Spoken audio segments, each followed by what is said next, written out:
Bowing down to statues. Ako, controversial yan. Kneeling before them. Marami dyan umihinas pa. Di ba nga, pinupunasan pa nga ng panyo. Alam niyo yan, I'm sure familiar kayo dyan. Some even go further, like hinahalikan yung rebulto or yung necklace na cross, or hahawak dun sa rosary na nakasabit sa rearview mirror sa kotse or sa motor. Di ba? Ikaw ba yan? But what if someone says, I don't worship it, it's just my respect? Friends, this is a really important question because it forces us to ask not just about intention, but about what God actually commands in His Word.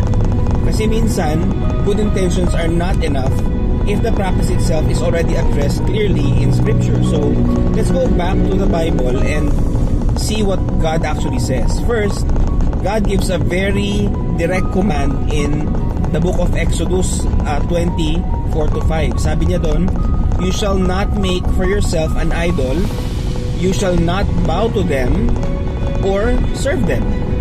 Notice the two actions mentioned, bowing down and serving. Hindi lang about worship in the heart, but also the physical act is included in the warning. God is very clear about not directing that posture of reverence towards images. Second, sa Leviticus 26:1 it says, you must not make idols for yourselves, and you must not set up a carved image to bow down to it. Again, consistent yung message. God is not just against false gods, but also against the act of bowing to carved images. Now, in the New Testament, the principle of worship is still exclusive.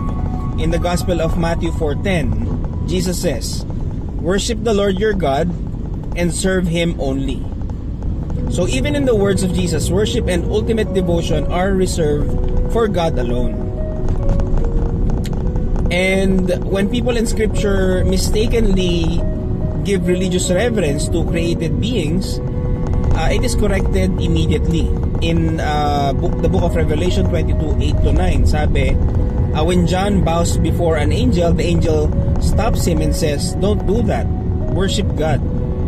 Kay God lang ang bowing down as per the Scripture. So, going back to the question, I don't worship it. Respect lang naman.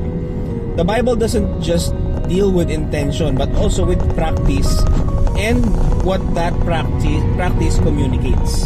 Kasi ang issue is this, even if the heart says, respect lang, the action of bowing in a religious context is always or has always been closely tied in Scripture to worship or veneration directed to something. So the biblical concern is not just what do you mean by it, but also does God actually command or approve this kind of act towards images? And when we read the whole pattern of Scripture, the consistent direction is simple. Honor God, worship God, bow to God alone.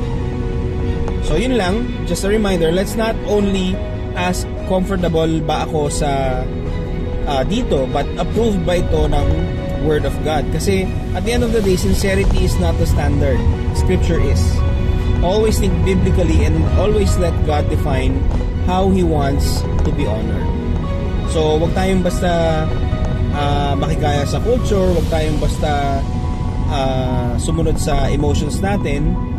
Check natin sa Scripture, ano ba yung rules na sinet ni God regarding these matters. So again, yun lang. And as I always say, if this has blessed you, then please do like, share, and comment.